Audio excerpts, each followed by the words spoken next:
ప్రభునందు ప్రియమైనటువంటి దేవుని పిల్లలకు ప్రభు అయిన యేసుక్రీస్తు వారి నామములో వందనాలు, శుభాలు మీకు తెలియపరుస్తూ ఉన్నాం. ప్రియులారా, గడిచిన దినమంతా కూడా ప్రభు తన కృపా వాత్సల్యంలో భద్రపరుచుకుని క్షేమమును, ఆరోగ్యమును, ఆయుస్సును అనుగ్రహించి మరి నూతన దినాన్ని ప్రభు మనకు అనుగ్రహించారండి.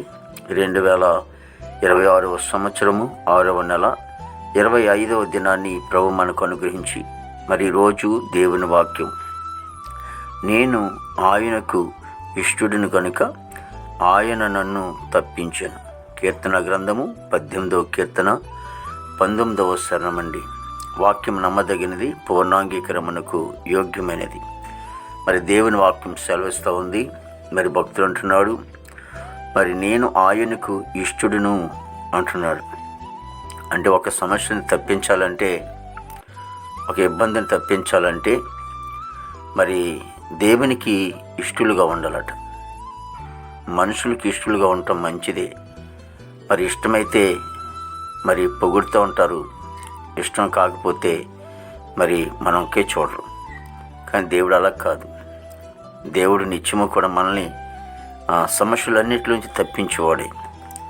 కాబట్టి సమస్య నుంచి తప్పించే దేవుడు కాబట్టి దేవునికి మనం ఇష్టలుగా ఉండాలంట. ఇష్టలుగా ఉండాలి, ఇష్టమైన వారుగా ఉండాలంట. మరి ఆనోకు దేవునికి ఇష్టంగా నడిచాడు. కాబట్టి మరి దేవాది దేవుని స్థలంలో మనకున్న సమస్యలు, ఇబ్బందులు, శోధనలు, సమస్యలు అన్నీ కూడా ఆయన తప్పించేవాడు. అంతేకాదు పాతాల నుంచి కూడా తప్పించి నిత్య జీవానికి ఇచ్చేవాడు. కాబట్టి దేవునికి ఇష్టంగా బ్రతుకుదాం. ఇష్టంగా బ్రతికితే దేవుడు మనల్ని ఎంతగానో ఆశీర్వదిస్తాడు, దీవిస్తాడు. కాబట్టి ఆ దేవాది దేవుని సన్నిధిలో మరి దేవునికి ఇష్టమైన జీవితాన్ని కలుగుతాడు. దావీదు మరి ఆయన నష్టానుసారమైన మనుషుడని కూడా దేవుని వాక్యం సెలవిస్తోంది. మరి ఇక్కడ కూడా అదే రాశాడు ఆయన. కాబట్టి ఆయన నాకు ఇష్టానుసారమైన మనుష్యుడు అని కూడా దేవుడే అంటున్నటువంటి సందర్భం ఉంటుంది. కాబట్టి ఇక్కడ మరి దేవునికి ఇష్టమైనటువంటి జీవితాన్ని కలిగి ఉందాం. ఇష్టమైనటువంటి జీవితాన్ని కలిగి ఉన్నప్పుడు మరి దేవుడు మనల్ని ఎంతగానో ఆశీర్వదిస్తాడు.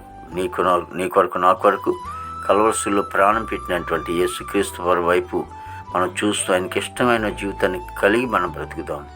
మహాపరిశుద్ధుడు, ప్రేమగల తండ్రి, కృపగల యేసునికి వందనాలు, స్తోత్రాలు చెల్లిస్తున్నాం. ప్రతి కుటుంబాన్ని కూడా మీరు ఆశించి దీవించండి. మా భారతదేశాన్ని మీరు ఆశించి దీవించిన నాయకులు, అధికారులు అందరికీ మంచి వంతు నింపండి. ఆర్మీ బృందానికి అంతటి కూడా మంచి వంతు నింపండి. సరిహద్దుల సైనికి మంచి వంతు నింపండి. యవన బిడ్డలందరినీ కూడా మీరు రక్షించుకోండి. చెడు వ్యసల నుంచి దూరపరచండి. తాగుడు, పాన్పరాకులు, గుట్టకాయ, గంజాయి రక్ష వాళ్ళు ఎంతోమంది చెడిపోతున్నాయి. నేను తండ్రి రక్షించుకొని బాబు. దేవతండ్రి ఉద్యోగస్తులు అందరూ కూడా మంచి ఆరుగులతో నింపండి. వారు చేసిన ఉద్యోగులు మీ అష్టం తోడుగా ఉంచండి. రాకపోకలు మీ సహాయం దయచేయండి. చదువుకునే బిడ్డలకు మంచి జ్ఞానం ఇచ్చి నడిపించండి తండ్రి. నాయన ప్రభావ చక్కగా చదువుకుని ప్రయోజనాలు భాగ్యం దయచేయండి. ప్రభావిగో తన విదేశాలను బిడ్డలందరూ కూడా మంచి వంతు నింపండి. ఆయన దేవానికి స్తోత్రాలు చెల్లిస్తున్నాం బాబు. దేవతను మా దేశ పాడి పంటంతో మీరు ఆశించండి. ప్రభావిగా హాస్పిటల్ రూల్స్ స్వస్థపరచండి. జైలు ఉన్న బిల్లు విడుదల చేయండి. కోర్టు గొడవలు, కేసు గొడవలు కొట్టివేసి ప్రభావ రక్షణ లేని వారు రక్షణ, గృహం లేని వారు గృహం, మార్గవంశం లేని వారు మార్గం దయచేయండి. వివాహం లేని బిడ్డలకి వివాహం దయచేయండి. గర్భఫలం లేని వారు గర్భం దయచేయండి. గర్భించే సుఖం డెలివరీ దయచేయండి. తల్లి బిడ్డ క్షేమ దయచేయండి.